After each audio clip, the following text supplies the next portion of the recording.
Hello students, good morning. तो आज हम जो आपकी पांचवी कविता है उसका जो पाठ्य पुस्तक के आधार पर जो प्रश्न नंबर 4 है वो आरंभ कर रहे हैं। निम्नलिखित पंक्तियों में यानी जो नीचे लिखी हुई पंक्तियां हैं इसमें बस शब्द के प्रयोग की विशेषताएं बताइए। यानी इस पंक्ति में जो बस शब्द है वो प्रयोग हुआ है उसकी हमें विशेषताएं बतानी है। इस पंक्ति को पढ़कर भी वो उसके अर्थ क्या क्या है, किस लिए वो प्रयोग हुआ है। तो पंक्ति क्या है? मैं मजे में हूं सही है, घर नहीं हूं बस यही है, किंतु यह बस बड़ा बस है, इसी बस से सब विरस है। तो इसमें जो बस शब्द है लगभग 4 बार प्रयोग हुआ है और 2-3 बार इस शब्द का प्रयोग अलग अलग अर्थों में प्रयोग हुआ है। तो यानी एक ही शब्द के जब क्या है अनेक अर्थ निकले तो वहां पर यमक अलंकार हुआ है। तो कवि ने यहाँ बस शब्द का प्रयोग अनेक बार किया है जिसके कारण यहाँ यमक अलंकार का प्रयोग हुआ है। और यमक अलंकार जिससे क्या है जो इसका काव्य की जो सुंदरता है उसमें वृद्धि हुई है।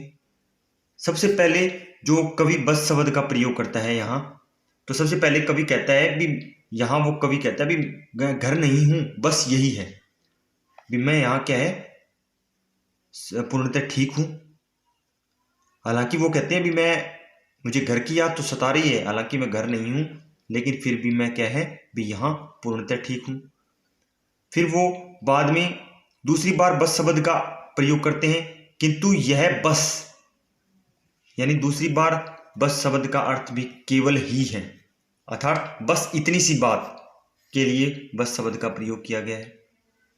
तीसरी बार बस का अर्थ है व्यवस्था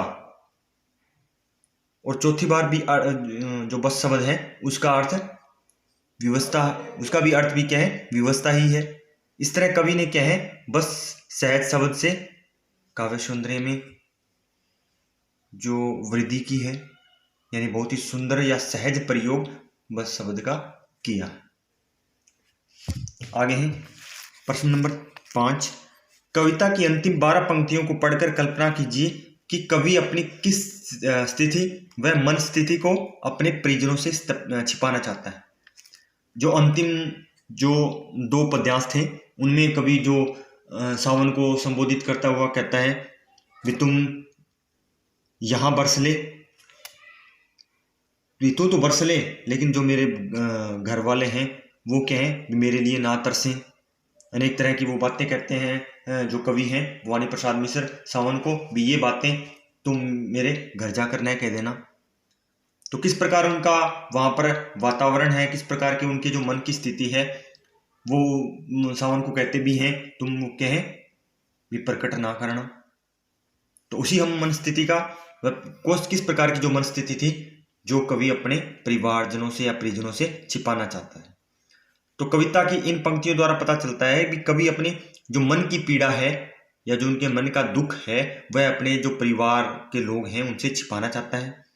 उन लोगों से वो क्या है जो कवि दूर रहकर उनके प्रेम को महसूस करता है, उसे घर की याद आती है, जो उन्होंने सुख में पल अपने घर वालों के साथ व्यतीत किए हैं वो उन्हें याद आती हैं, जिसके कारण याद आने पर वह सारी रात जागता भी रहता है।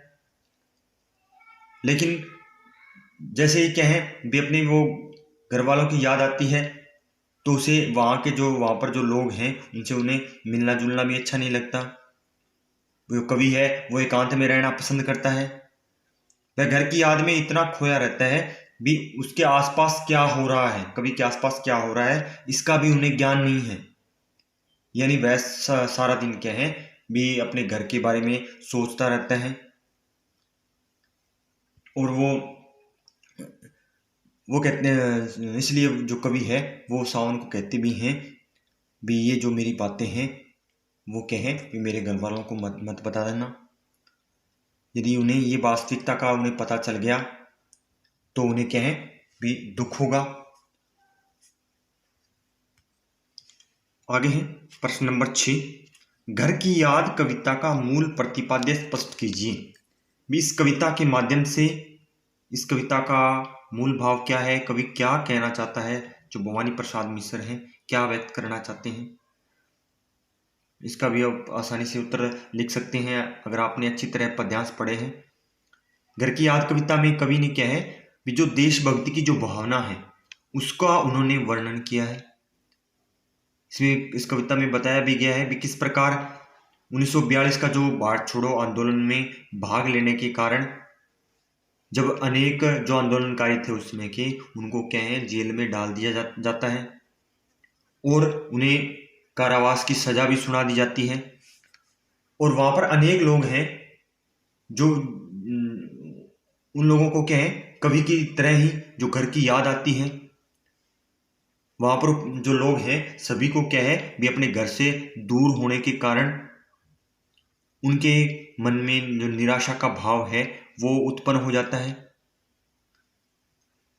किंतु निराशा के भाव से जो कवि व ऐसे बहुत से देशभक्त परिवारों के सामने क्या है भी कवि किंतु निराशा के भाव को कवि व ऐसे बहुत से देशभक्त परिवार के सदस्यों के सामने व्यक्त नहीं करते थे ताकि उनकी देशभक्ति की भावना को आघात न पहुंचे।